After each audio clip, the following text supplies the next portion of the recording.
Obviously, if you have Trex decking, then you can just flip this video off. I better not catch you painting or staining those beautiful Trex boards. They don't need it. For the rest of us, let's talk about how we bring life back into your amazing deck. This is a fairly easy maintenance job that should be done every year, or maybe every couple of years if your deck is covered. First up though, let's talk about how sturdy your deck is. Does it feel solid? Are there any pieces of railing or sidewalls that have come loose? Any floorboards coming up? Let's get all of that locked back down so we're painting or staining a solid deck. Next, grab your power washer and make that noise that Tim Allen from Tool Time always made.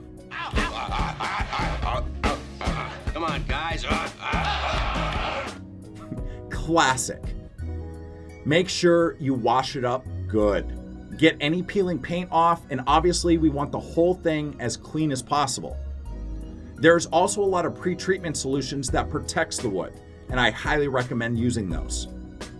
You're gonna want 2 or 3 days of dry weather before we move on to the next step, so the deck dries completely. We don't want it wet at all. Next, you have a very important choice to make: stain or paint. Oil-based stains are my personal favorite, but paint can really make a backyard come alive too. There's really no wrong answers here. Let your choice dry after following the application instructions, and you're set. Have an incredible summertime back there. Catch us on the next video where we discuss why getting a home inspection might be worth your time. We'll see you then.